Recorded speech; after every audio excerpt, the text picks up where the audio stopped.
Uh, Morning, everyone. I'm here to talk about the money. So let me share my screen.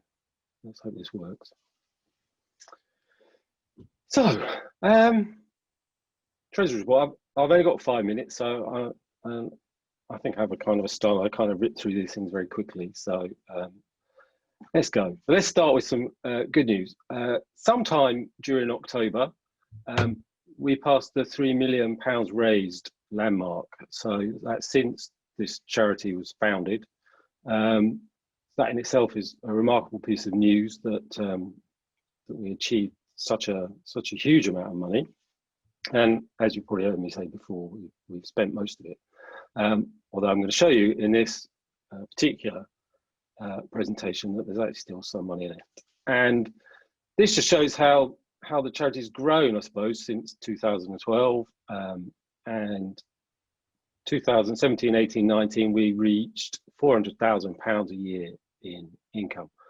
This year, we will go slightly past that. So despite it being difficult in lots of ways, in the end, and John told you about some large donations that came in this year, we will actually probably achieve our record and get something like 425,000 this year, which is amazing.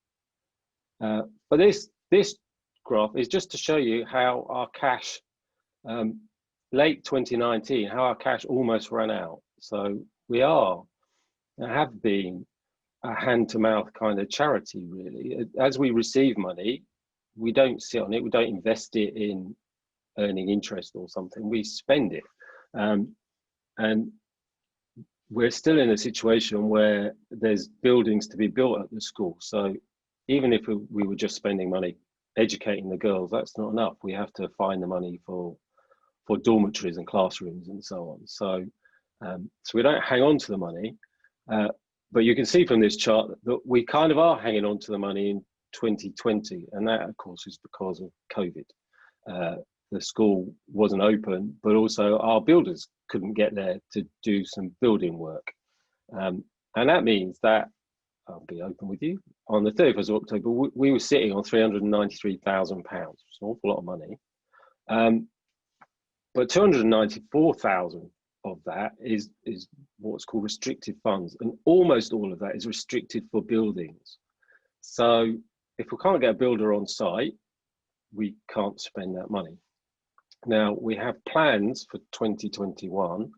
And in fact, the builder has now got on site, because it's become possible now, to start work on these three things. So a sixth dormitory, a secondary school classroom block, which has got 4 classrooms in it, and that they are designed, they're larger in size, they've got more storage space, more plug points and things like that, because in a secondary school, there's a greater need for science, technology type lessons. So they're being built to accommodate that.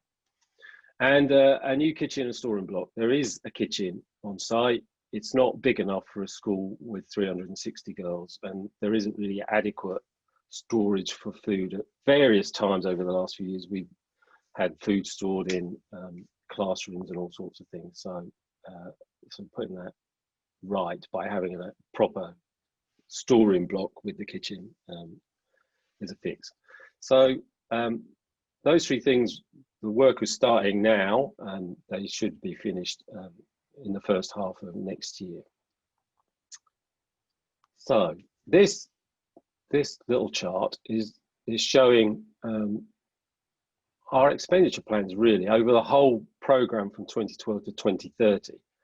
The dark bars, I'm going to look at this in a bit more detail in a moment. The dark bars are the costs of buildings. The green bars is the cost of actually teaching girls and keeping them safe and feeding them and so on. And the blue is the costs in the UK, the admin costs, fundraising costs, and so on. You can see that the blue went up in 2018, 19, and 20. That's because we were using more staff and the chief executive and things, and you'll now see that it's dropped to a very small amount as we're now going to go forward with a much smaller fundraising function.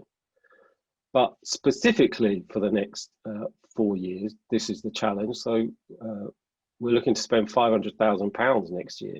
As I just showed you, 300,000 of that though is in those buildings that are going to be constructed, and possibly beginning some buildings later in the year for the 2022 intake. And John already mentioned that in order to fund all of those things over the next 3 years, we've got some money that we can rely on. There's regular donations. There are some pledges from various things. There's the big give, which is about to happen in 10 days, I think. But we're looking to find £500,000 extra, if you like, above what we already can count on, in order to finish building the buildings, not just the 3 I mentioned, but the ones that will be needed the following year, like another dormitory. And to keep the school, obviously educating girls, keeping them safe, feeding them and so on. So I'll stop there.